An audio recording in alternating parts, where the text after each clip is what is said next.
Culture is a closed system of thinking and values of the sort I am denouncing. And it is the greatest barrier to your enlightenment, your education, and your decency is your culture. And I realize with joy that here I skirt the bounds of political correctness, because everyone is running around saying, you know, recapture your roots, get in touch with your Swedishness, your Irishness, your whatever-ishness, and that's all very fine, but I think it's your humanness that may have eluded you in all this ethnocentric breastfeeding. Well, why should culture imprison us and somehow place a barrier between ourselves and our true humanness? Well, I think I said at the beginning of this thing, culture and ideology are not your friends. They are not your friends. This is a hard thing to come to terms with, because a certain kind of alienation lies at the end of this thought process. Culture is for the convenience of culture, not you.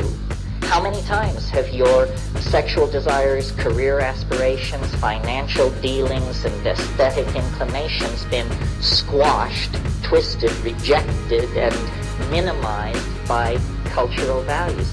And if you don't think culture is your enemy, ask the 18-year-old kid who is given a rifle and sent to the other side of the world to murder strangers if culture is his friend.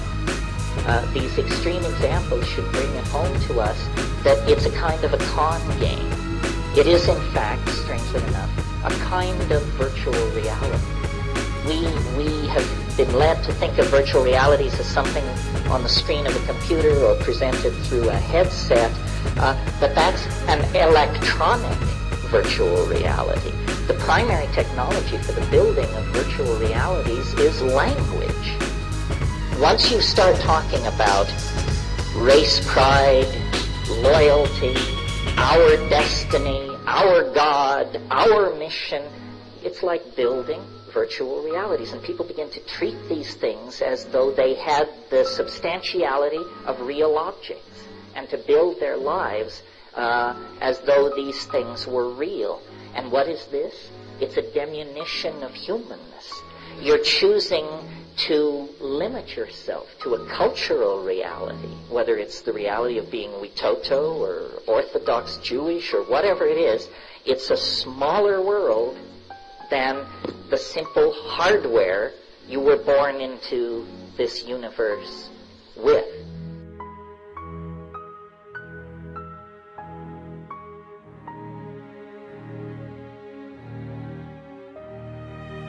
Somehow, part of the package of being a living, thinking being is that you get a universe inside of you. You know, you get a galaxy-sized object inside you that you can access.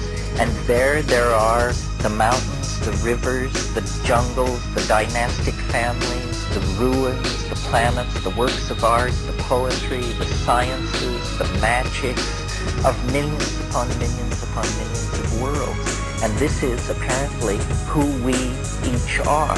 We're a little bit of eternity sticking into three-dimensional space and for some reason occupying time in a monkey body. But when you turn your eyes then inward, you discover the birthright, the existential facts out of which this particular existence emerged. And it's a great secret and a great comfort, because it means, you know, mystery didn't die with the fall of Arthur or the fall of Atlantis or the fall of anything. Mystery is alive in the moment, in the here and now. It just simply lies on the other side of a barrier of courage. And it isn't even that high a barrier. It just is a barrier high enough to keep out the insincere and the misdirected.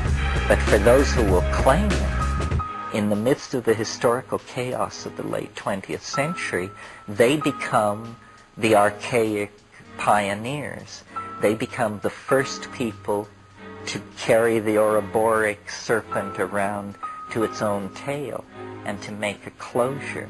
And to the degree that any one of us has this connection back to the archaic in our life, it makes where we have been make a lot more sense, and it makes where we're going seem a lot more inviting, which it really is, I think.